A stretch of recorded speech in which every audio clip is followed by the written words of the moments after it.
Daily. Taste the Daily. இந்திய அரசு எவ்வளவு மெத்தனமாக தமிழர்களை கிள்ளுக்கரையாக நினைத்து சுட்டுக் கொல்லப்படுகிறவர்கள் தமிழக மீனவர்கள் என்ற உணர்வே இல்லாமல் மரத்து போன மனச்சாட்சி இல்லாத மோடி அரசு அவர்களோடு கூடி குலவி கொண்டாடுவதிலே சிங்கள அரசோடு அவர்கள் துணிந்து தினந்தோறும் கைது செய்கிறார்கள்.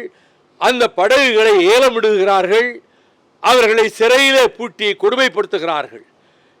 நம்முடைய முதலமைச்சர் பலமுறை பிரதம மந்திரியிடத்திலே மோடி இடத்திலே நேரடியாகவே இதை பற்றி வலியுறுத்தி சொல்லிவிட்டார்.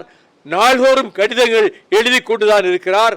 ஆனால் அங்கே இருக்கிற அரசு இந்த தமிழர்களை இந்திய குடிமக்களாகவே நினைக்கவில்லை மோடி அரசு என்று மோடி அரசை நான் குற்றம் சாட்டுகிறேன். ஒரு சுண்டைக்காய் நாடு, ஒரு மாநில காவல்துறைக்கு கூட ஈடு கொடுக்க முடியாத ஒரு இராணுவத்தை வைத்துக் கொண்டு 7 நாடுகளின் இராணுவ உதவி கொண்டு அவர்கள் தமிழ் இனத்தை அழிப்பதற்காக ஒரு இனப்படுகொலையை செய்து முடித்தார்கள்.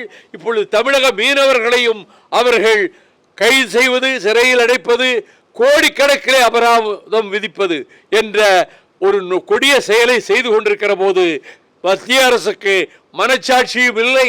தமிழர்களை பொறுத்தமட்டிலே அவர்கள் உதாசீனப்படுத்துகின்ற, ஓரவஞ்சகம் செய்கின்ற அநீதியை, அக்கிரமத்தை மோடி அரசு செய்து கொண்டிருப்பதற்கு என்னுடைய கண்டனத்தை நான் மீண்டும் பலமாக தெரிவித்துக் கொள்கிறேன்.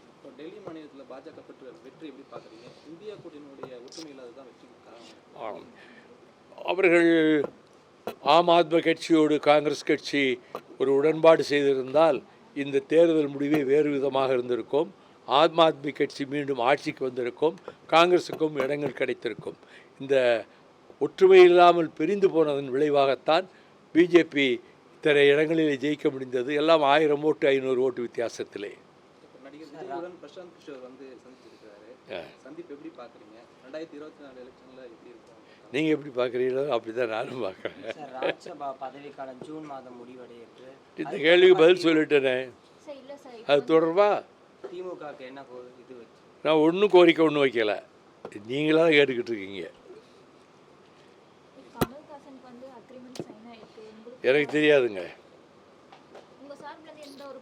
எனக்கு தெரியாதுன்ட்டு கோரிக்கை வைக்கலன்ட்டு திரும்ப திரும்ப அதையே கேட்டு என்ன பயன்? பாதகம் செய்பவரை கண்டால் நாம் பயம் கொள்ளலாகாது பாப்பா.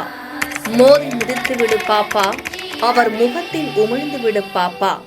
அண்மை செய்திகளை உடனுக்குடன் தெரிந்து கொள்ள இணைந்திருங்கள் எம் நாடு தொலைக்காட்சியுடன்.